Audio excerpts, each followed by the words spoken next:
하나님이 만물을 지으실 때에 마지막 인간을 지으시면서 인간을 지으심에는 자기의 형상대로 지으셨다, 이렇게 말씀을 합니다.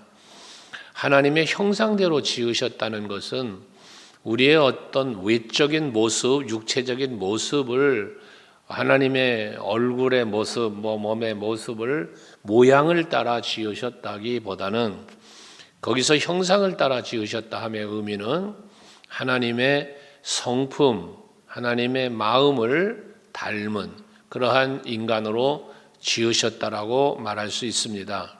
오늘 우리 에베네셀 중창단이 찬양한 내용에도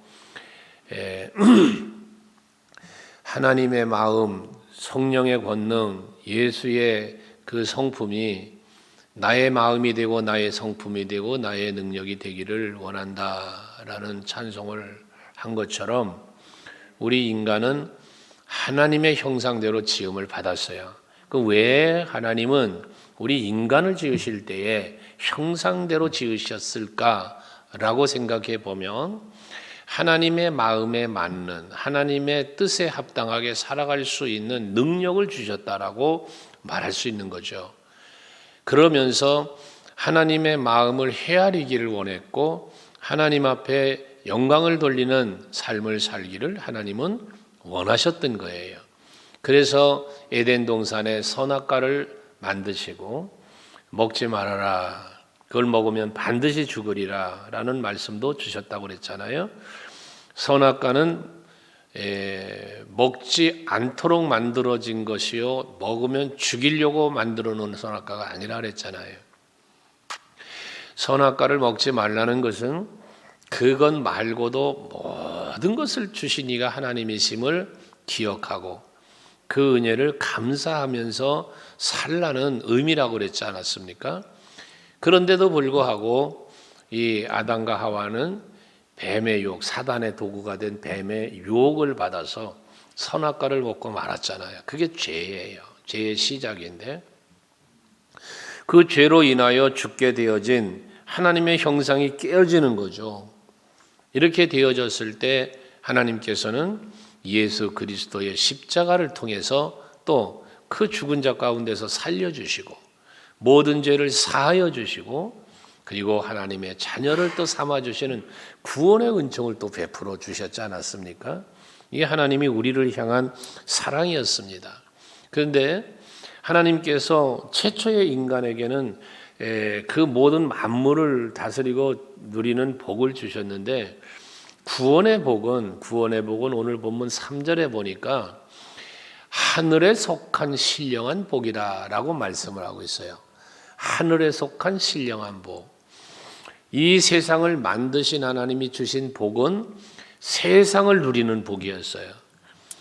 그러면서 물론 형상대로 지으셔서 하나님과 교통하고 하나님과 교제하며 감사하며 살기를 원하셨지만 그대로 살지 못한 인간에게 하나님은 2차적인 복을, 구원의 복을 주시는데 이 복을 일컬어 하늘에 속한 신령한 복이다라고 말씀하고 있다는 거예요. 이 하늘에 속한 신령한 복이라고 하는 것은 말 그대로 땅에 속한 게 아니고 하늘에 속한 거예요. 그래서 여기서 말하는 하늘은 어떤 땅과 하늘이라는 공간을 이야기한다기보다 여기 하늘에 속했다는 것은 하나님의 나라의 복을 말하는 거예요. 하나님이 계시는 곳, 하나님이 다스리는 나라, 물론 세상도 다 하나님이 다스리시죠. 하지만 여기서 말한 하늘에 속했다는 것은 하나님이 보좌가 있는 곳, 하나님의 영원한 나라를 의미한다 그 말이에요. 근데 여기는 그걸 신령한 복이라 그랬어요. 그 이 신령한 복이라는 것은 뭐냐면 특별히 하늘에 속한 신령한 복이라는 건 아무나 받는 복이 아니라는 거죠. 하나님 앞에 태감을 입고 하나님의 특별한 은총을 받은 자만이 이 은혜와 복을 받는 거예요. 그래서 4절에 보면 그렇게 말씀을 했어요. 창세전에 그리스도 안에서 우리를 택하사 우리로 사랑 안에서 그 앞에 뭐에 거룩하고 흠이 없게 하시려고 라고 말씀을 했어요. 거룩하고 흠이 없게 하시려고. 이거는 뭐냐면 거룩하다는 건 구별된다는 거잖아요. 많은 사람 중에 여러분 한 사람 한 사람을 거룩하게 구별을 하신 거예요. 이게 부르심, 택하심 등으로 말씀을 하는 거거든요. 그리고 흠이 없게 한다. 이 흠은 뭐예요? 죄 가운데 있던 우리에게 죄를 사해 주시는 거죠. 이게 그리스도 예수의 십자가 은혜로 말미암아 우리에게 주어진 특별한 복이라는 것입니다. 그리고 다시 말하지만 이 복은 아무나 다 받는 복이 아니라 구별된 자가 받는 복이다. 택함을 입은 자단 말이요. 오늘 예배하시는 여러분들에게만 주어진 복이라고 말입니다. 구원함을 받은 복이 세상에서 제일이라고 어떤 찬양 사역자는 고백하는 찬양이 있지만 정말 우리가 받은 이 구원의 복이 얼마나 특별한 복인지 헤아리면서 하나님 앞에 감사와 영광 돌릴 수 있기를 바랍니다. 그 구원의 기쁨, 그 구원의 감격, 이것이 우리 신앙생활의 심이에요. 이게 뿌리와 같은 거거든요. 그래서 여러분들이 하나님이 내게 베푸신 예수의 십자가의 은혜와 사랑이 얼마나 감사한지 그 감사하는 마음이 여러분에게서 식어지지 않도록 하자 하는 얘기를 제가 수차례 드리잖아요. 그것처럼 오늘도 예배하시면서 그 은혜를 은혜로 알고 하나님 앞에 감사함으로 예배하시고 여러분의 신앙생활도 감사함으로 이어져 갈 수 있기를 바랍니다. 근데 이 구원에 대해서 하나님 오늘 본문에 말씀하시기를 4절에 그랬습니다. 이 신령한 복을 우리에게 주시는데 창세전에라는 말을 썼어요. 창세전에라는 말을 하시면서 그리스도 예수 안에서 우리를 택하셨고 우리를 사랑 안에서 거룩하고 흠이 없게 하시려고 이 은혜를 구원의 은혜를 베푸셨다는 거거든요. 이 구원 하나님의 구원의 섭리는 하나님의 창세전의 계획 속에서 이루어졌다는 걸 말씀하는 거예요. 사도 바울은 바울 서신에서 이 하나님의 구원 사역에 대하여 여러 교회 편지하고 또 가르치면서 이 구원은 성부, 성자, 성령 하나님의 역사하심 속에서 이루어진 것을 가르치고 있잖아요. 강조하고 있는데 이걸 걸어 우리는 삼위일체 하나님이라 그렇게 말씀하죠. 아까도 우리가 거룩하신 하나님을 찬송하면서 삼위일체 하나님을 고백했는데 이 삼위일체라고 하는 이 삼위일체라는 단어는 성경에 없어요. 하지만 성부, 성자, 성령, 성부 하나님과 예수님과 성령님이 계시는데 이분은 동일한 분이시고 동일한 일을 하시고 함께 또 협력과 선도 이루시는 분이심을 성경은 말씀하고 있으니까요. 그래서 우리는 삼위일체라 그렇게 말씀을 하는 거거든요. 그럼 이 성부, 성자, 성령 하나님께서 우리를 위하여 일하신 구원의 역사, 우리를 택하시고 그리고 또 거룩하고 흠이 없게 하시는 이 엄청난 은혜를 우리에게 주셨는데 이 일을 이루어 가심에 있어서 성부, 성자, 성령님이 하시는 일이 무엇인가, 어떠한 일을 하셨느냐라는 거예요. 오늘 바로 이 부분을 함께 나누고자 하는 건데 에베소서 2장 8절 9절을 먼저 한번 묵상하고 가면 자 8절을 먼저 읽어보실까요? 시작.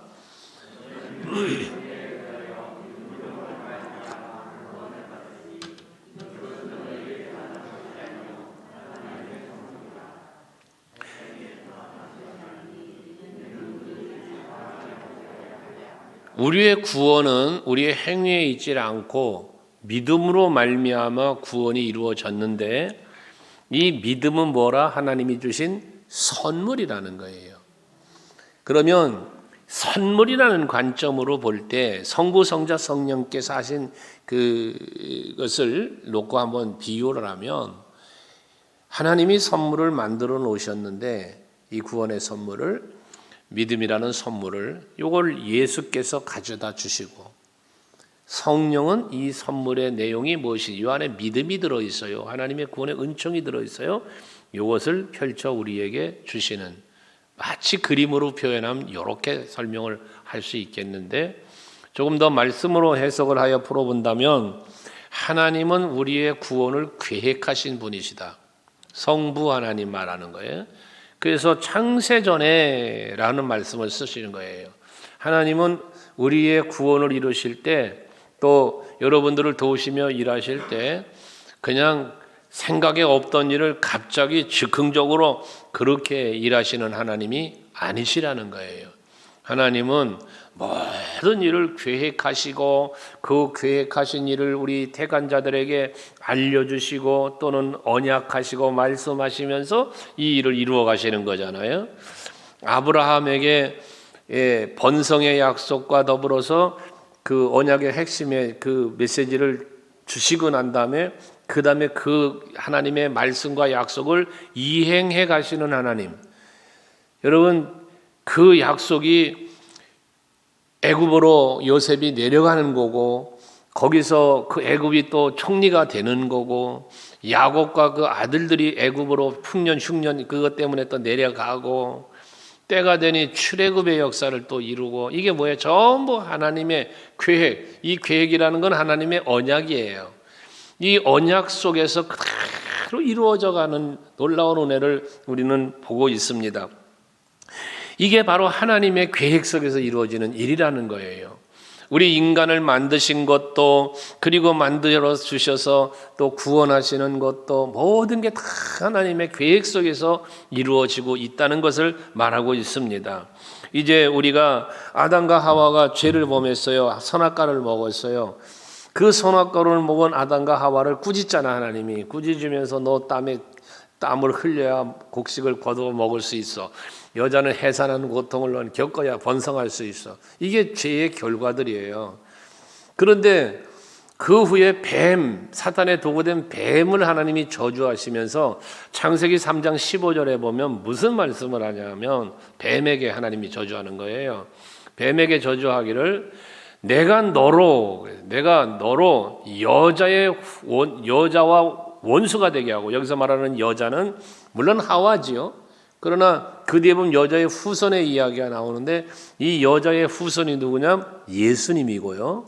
그리고 궁극적으로 우리 구원함을 받은 성도를 다 걸어 말할 수 있는 거예요.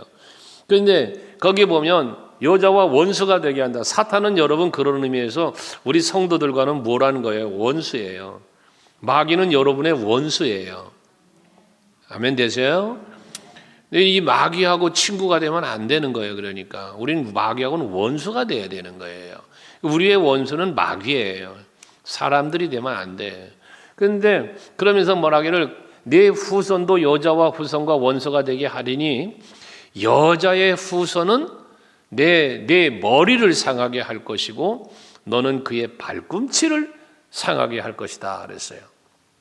이게 뭐냐면 여자의 후손인 예수고요. 오늘날 성도 여러분도 포함되어 우리는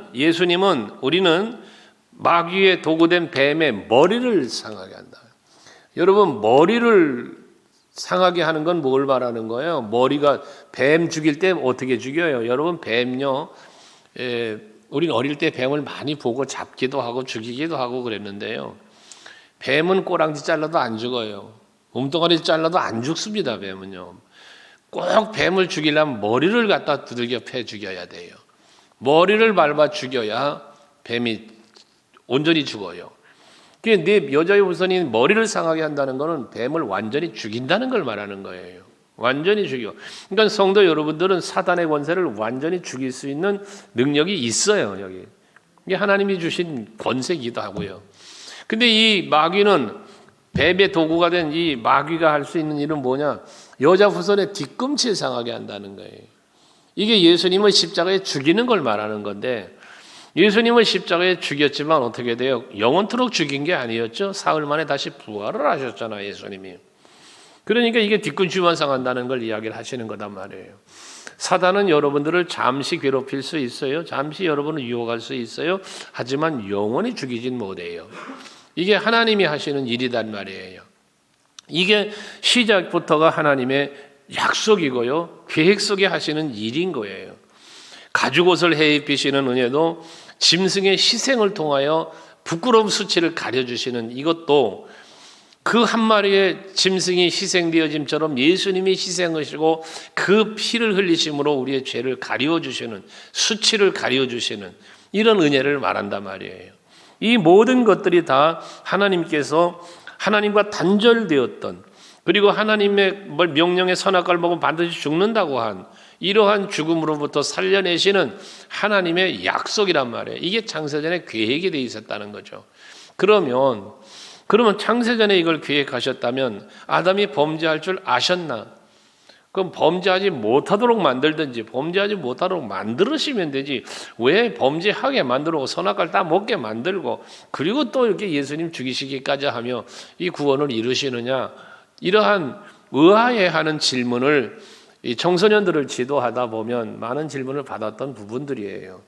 이거는 하나님께서 우리 인간들을 하나님의 형상대로 지었다고 그랬잖아요. 여기에 뭐가 있어요? 자유의지라는 게 있어요. 인간이 선택할 수 있는 은혜를 주신 거예요.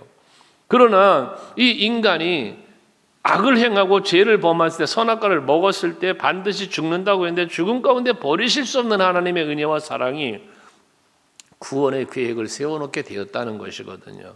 그래서 창세전에 계획을 하셨다는 거예요. 그러시면서 하나님은 이와 같은 회복과 앞에 거룩하고 흠이 없게 한다는 이러한 은혜 속에서 구원의 은총을 베풀어 주심을 성경을 통해서 우리에게 사건들을 통해서 또 보여주시잖아요.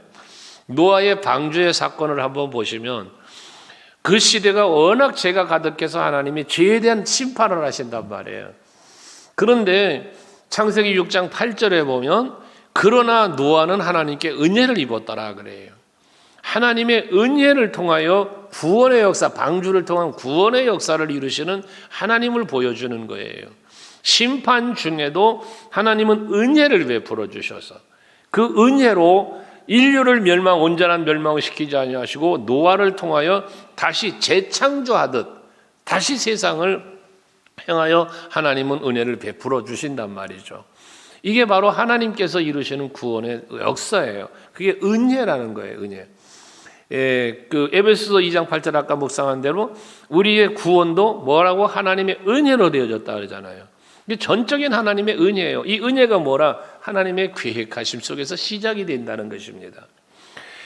그 위에도 보면 요셉의 형통 같은 경우도 요셉 그러면 여러분 생각나는 거 국무총리 된 거, 뭐 꿈꾼 거 뭐 이런 것들 생각해요. 그런데 사실 요셉이 형통한 자가 되어 보디발의 집에서 형통한 자가 되었고 그 후에 국무총리까지 가는데 꿈 해몽과 그런 걸 통해서 가는데 가기 전까지 요셉의 삶은 고달픈 인생이에요. 어려서부터 부모의 특별한 사랑을 받고 채색 옷을 입고 살았더라. 여러분 그게 요셉에게 행복인 것 같죠. 그러나 여러분 형들에게 미움받고 시기받고 질투받고 여러분 고달픈 인생이에요. 그러다 궁극적으로 버려져요. 그게 애굽의 노예로 팔려고 하는 거 아닙니까? 그렇게 사랑받을 수 있는 자리에서 노예라고 하는 신분의 전락이 이루어지고 거기서 얼마나 힘든 삶을 삽니까? 궁극적으로는 뭐 형통한 자가 되어서 그 집을 모든 걸 다스리는 이런 사람이 되었다고는 하지만 그러나 그는 아무리 거기서 그 집안을 다스리는 자가 되었다고 한들 부모 곁을 떠나온 마음이 행복했겠습니까? 평안했겠느냐 그 말이에요. 아니라는 거죠. 그런데 중요한 건 뭐냐면 그러한 자리에 있게 하신 하나님이 그를 홀로 두지 아니하시고 함께 하셨다는 거예요. 그게 요셉이 누린 은혜입니다. 은혜. 그러면서 그와 함께 동행하시면서 그를 회복시켜 주시는 거죠. 회복을. 이게 하나님의 은혜란 말이에요. 모세를 통하여 이스라엘 백성들을 출애굽을 시키는 것도 하나님 은혜고요. 이게 아브라함과의 언약의 성취예요. 이게 하나님의 계획이라는 거예요. 그렇다면 오늘 살고 있는 여러분을 향한 하나님의 계획이 있으시다는 거죠. 여러분 개인을 향한 하나님의 계획이 있어요.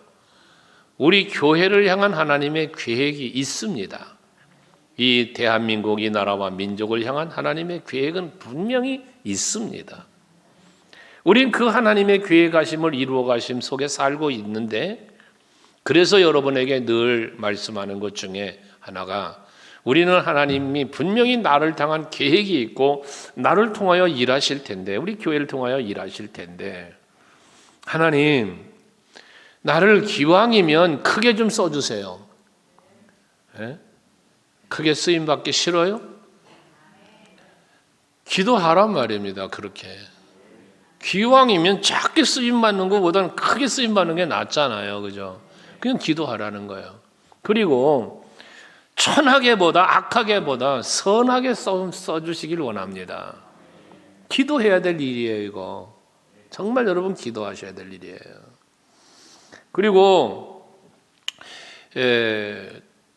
하나님께서 기왕에 쓰시는데 귀하게 천하게보다 귀하게 악하게보다 선하게, 이게 우리 기도의 제목이 되어야 돼요. 아까 우리 원하고 바라고 기도합니다, 그런 찬양을 에베네셀에서 했는데, 여러분 하나님 앞에 정말 기도해야 될 이유가 왜냐하면 작게 쓰임 받는 것보다는 크게 쓰임 받는 결과가 복이고, 결과가, 그죠? 천하게 쓰임 받는 것보다는 귀하게 쓰임 받는 게 결과가 복이고, 악의 도구로 쓰임 받는 것보다 선의 도구로 쓰임 받는 게 결과가 복이기 때문에 그런 거예요.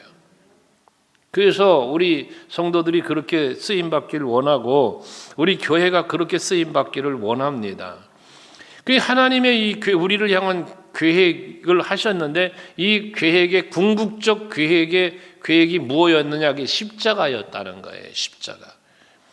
그 십자가를 통한 우리의 구원을 계획하시고, 그 십자가를 통하여 우리의 구원을 이루셨는데, 왜 하나님은 이렇게 그 힘든 십자가를 통하여 일을 하실까라는 거죠.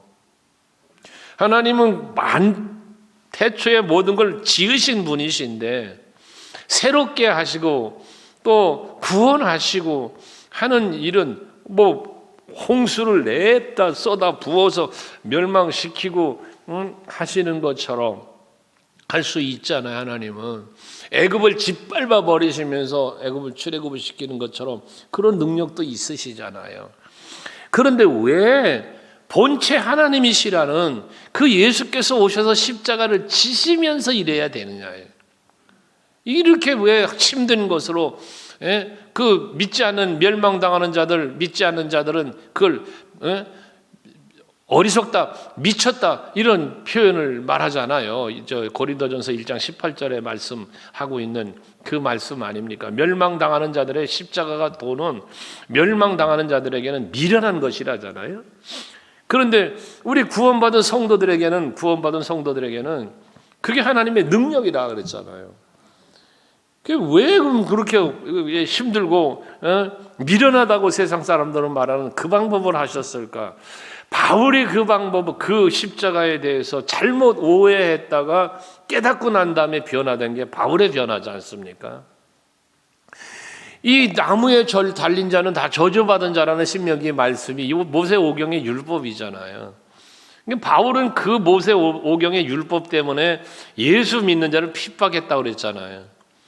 그런데 예수님의 십자가 지심은 맞아, 저주받은 자가 십자가에 달려 죽는 건데, 예수님은 우리가 당할 저주를 직접 그분이 다 당하셨단 말이거든요.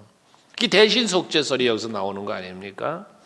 그런 은혜를 이제 바울이 깨달았다는 거지 않습니까? 여러분, 하나님의 계획은 이렇게 자기의 희생, 자기의 그 고난을 통한 우리의 구원을 계획하셨다는 거예요. 이 계획부터가 얼마나 참 우리를 향한 구원 계획이 크고 놀랍습니까? 이게 그래서 우리 감사가 되는 거거든요. 이런 하나님의 계획을 이루시기 위해서 예수님은 어떻게 돼? 높은 보좌를 버리고 이 땅에 오시는 거예요. 오셔서 우리의 죄 때문에 직접 그 십자가를 지신 거잖아요. 이게 예수의 십자가란 말이에요. 이 로마서 5장 8절을 우리가 많이 묵상을 하는데요. 그 로마서 5장 8절 말씀이 바로 그런 말씀이잖아요. 우리가 아직 죄인 되었을 때에, 아직 죄인 되었다는 말은 사망의 자리에 있을 때란 말이에요. 아직 거룩하지 못한 존재란 말이에요. 아직 흠이 많은 존재란 말이에요.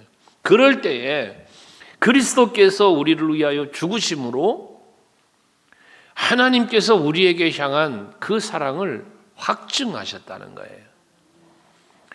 그러니까 하나님이 세상을 이처럼 사랑하사 독생자를 주셨으니라는 말씀처럼 저와 여러분을 향한 택한 자들을 향한 구원의 계획을 이루시기 위해서 예수님 보내셨고 그 십자가를 지게 하셨단 말이죠. 그 십자가는 결국 뭐라는 거예요? 하나님의 사랑의 표현이었다는 거예요. 그 사랑이 오늘날 우리의 구원을 이루셨단 말이거든요. 그런 그 사랑의 실천자가 누구다? 예수란 말이에요. 예수께서 십자가를 지시 않았다면 우리의 구원 없어요. 자, 이제 그러면 우리는 구원함을 받은 성도로서 예수 그리스도로 말미암은 구원을 우리에게 허락해 주신 건데, 이 은혜와 사랑을 우리는 받은 자로서 어찌 해야 될 것이냐 그 말이에요. 여러분에게 간혹 말하지만 어제 어디 청년들 이게 잠깐 기도로 왔다가 이렇게 대화 나누는 걸 옆에서 들었는데요. 하나님은 믿는데, 예수는 계시다는 것도 믿고 믿는데 교회는 안 다니는 아이가 있다는 거예요, 주변에. 그런데 예수는 믿는다는 거예요. 참 아이러니한 거죠. 근데 반대로 교회는 다니는데 예수를 안 믿어. 이런 사람도 또 있을 수 있어요. 그 여러분에게 간혹 그런 말 하는 거잖아요. 교회만 왔다 갔다 하는 교인 되지 말고 진짜 이 오늘 말하고 있는 이 구원의 은총을 받은 성도답게 신앙생활을 하자는 거잖아요. 오늘도 이 말씀을 드리는 이유는 우리의 구원이 어떻게 이루어졌는지에 대한 걸 한번 묵상하면서 우리가 신앙생활 좀 한번 하나님의 기쁨이 되는 삶으로 살아가 보자는 의미에서 이 말씀을 여러분과 나누는 거예요. 참으로 여러분 신앙생활, 교회 생활이 이 구원에 감격이 없는 신앙생활은 껍데기예요. 껍데기. 그래서 그러면 이렇게 보세요. 하나님의 계획 속에서 그 계획을 이루심이 십자가인데, 이 십자가가 얼마나 큰 고통이면 우리가 알지 않습니까?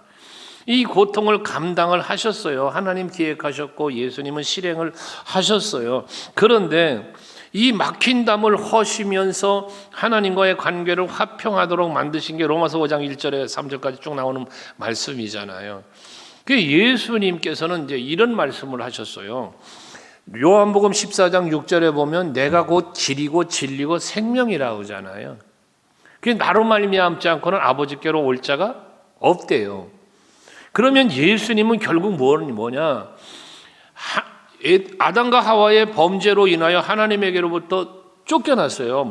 관계가 단절된 거야, 이게. 막혀버렸어요, 이 관계가. 그런데 예수의 십자가로 하나님께로 나아가는 길을 열어주신 거예요.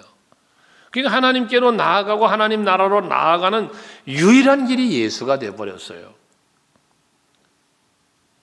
그래, 하늘의 신령한 복을 하나님은 우리에게 주시는데 이 하늘의 신령한 복을 받아 누릴 수 있는 길은 예수밖에 없다는 거예요. 이게 유일한 구원이라는 거죠. 여러분들에게 그래서 예수 외에는 없어야 돼요. 예수님 덕분에 행복해지는 거고, 예수로 말미암지 않고 내 인생도 내 삶도 아무것도 없다는 것을 고백할 수 있는 여러분이 되셔야 된단 말이에요. 이와 같은 하나님의 계획을 십자가로 이루시는 예수께서 십자가상에서 죽으실 때에 마지막 운명하시기 직전에 무슨 말씀을 합니까? 요한복음 19장 30절에 보면 예수께서 말씀하십니다. 예수께서 이제 신포도주를 마셨다고 했잖아요. 그리고 내가 다 이루었다 그랬어요. 내가 다 이루었다 그랬어요. 뭘 이루었어요? 하나님의 뜻을 이룬 거예요. 우리를 향한 구원하신 하나님의 계획을 이루신 거예요. 여러분, 우리들의 예수께서는 하나님의 계획하심을 이루시는 십자가로 우리의 구원의 계획을 다 이루신 것처럼 여러분을 향한 하나님의 계획도 내가 다 이룰 수 있는 신앙생활을 해야 되는 거예요. 나에게 향하신 하나님의 뜻, 그 뜻을 이루기 위하여 여러분들이 예수님이 십자가 지신 것처럼 여러분이 지어야 할 십자가를 질 수 있는 성도들이 되자는 거예요. 신앙생활을 구경꾼 삼아 하지 말자는 거죠. 신앙생활이 구경꾼 되면 안 되잖아요. 우리는 내가 지어야 할 십자가를 지는 성도가 됩시다. 우리 교회가 감당해야 될 것, 그 십자가를 지는 교회가 돼야 되는 거죠. 이게 하나님의 거룩하신 뜻을 따라 사는 성도의 삶인 거예요. 그렇게 살라고 하나님은 보여주시는 거예요. 그리고 한 가지 더는 성령의 역사하심인데요. 이와 같은 하나님의 계획과 뜻을, 그리고 그것을 실행하시는 예수님의 그 십자가의 놀라운 은혜와 사랑을 우리로 하여금 깨달아 알게 하시고 그것을 믿게 하시는 이가 성령이에요. 그래서 오늘날 우리들은 성령을 받아야 된다는 말을 하는 건데요. 요한복음 20장 31절에 보시면요, 예수님이 이런 말씀을 했어요. 같이 한번 읽어볼래요? 시작.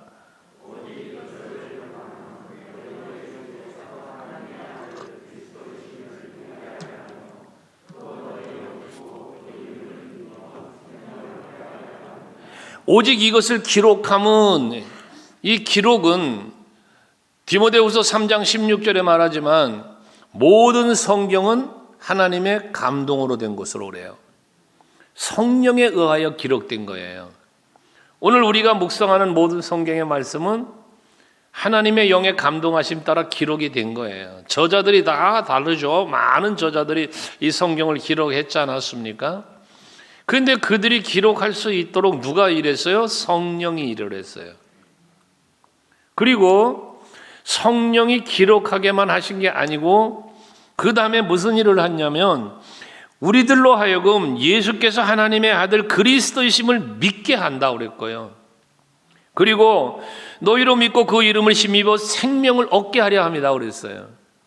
그러니까 이 구원은 하나님의 계획하심 속에서 그 십자가의 계획을 예수께서 실행하시고 이와 같은 모든 역사를 우리로 하여금 깨달아 알고 믿게 성령이 일을 하셔서 우리의 구원을 이루신다 그 말이에요. 그러면 오늘을 살고 있는 저와 여러분들은 이 구원의 은총을, 하나님의 은총임을 깨달아 알며 십자가의 사랑을 우리가 크게 감사함으로 마음에 품고 살려면 뭐에? 성령 받아야 되는 거예요. 그래서 바울은 술 취하지 말아라 이는 방탕한 것이니 오직 성령 충만을 받으라는 거예요. 술 취하지 말라는 건 뭐예요? 세상에 취하지 말라는 거예요. 우리 성도들은 세상에 취해 살면 안 돼요. 세상의 쾌락에 빠져 살면 안 돼요. 육체의 정욕에 빠져 살면 안 돼요. 우리는 하늘에 속한 신령한 복을 받은 성도예요. 하나님의 아들들이 되게 하시려고 했다고 그랬어요. 지난 수요 예배 때도 말씀 묵상한 것처럼 우린 그리스도 예수로 말미암아 아들의 명분을 주셨다 그랬어요. 아들의 명분. 이건 우리가 받은 은혜입니다. 양자의 영을 주셨다고 했어요. 그게 얼마나 큰 은혜입니까? 신분의 변화입니다. 저와 여러분이 이 은혜를 받은 거예요. 그러니 이제 우리가 어찌해야 됩니까? 그 은혜를 받았음을 성령이 깨닫게 하시고 그걸 믿게 하시는 게 성령이 하시는 일인데, 그럼 이 성령이 하시는 일로 말미암아 우리는 뭐 해야 돼요? 하나님께 감사와 찬송과 영광을 돌려야 되는 거예요. 그래서 6절에, 오늘 본문 6절에 말씀하는 거죠. 이는 그가 사랑할 수 있는 자 안에서 우리에게 거저 주시는 바 그의 은혜의 영광을 찬송하게 하려는 것이다. 하나님이 내게 베푸신 은혜, 그 십자가의 사랑, 성령의 보호하고 인치시며 이끄심, 이 모든 것이 삼위 하나님의 하시는 일임을 우리가 깨달아 알고 믿고, 그러니 그와 같은 역사를 이루시는 하나님께 감사합니다, 찬송하며 영광 돌리는 여러분들이 되셔야 한다는 것이죠. 우리는 이와 같은 성부, 성자, 성령 하나님의 역사하심 속에 우리는 하나님의 자녀가 됐고요, 영원한 하나님의 나라에 속한 신령한 복을 받은 자들이에요. 그러면 받았으니 뭐 해야 돼요? 누려야죠. 여러분, 복을 받았으니 누려야 될 것 아니겠어요? 이 누림이 뭐라고 늘 말합니까? 누림은요, 감사하는 거예요. 내가 감사할 때 누리는 거예요. 감사하지 못하면 아무리 큰 복을 받았어도요, 누리질 못하는 거예요. 우리 서강교회 성도들은 정말 하나님께 받은 은혜를 은혜로 알아서 하나님께로 향하여 감사와 영광을 돌려드릴 수 있는 여러분들 되시기를 바랍니다. 그 감사가 누림일 뿐더러 그 누림에 통한 감사는 하나님이 받으시는 영광이거든요. 그러니까 감사는 하나님은 영광, 나는 누림. 이해가 되시나요?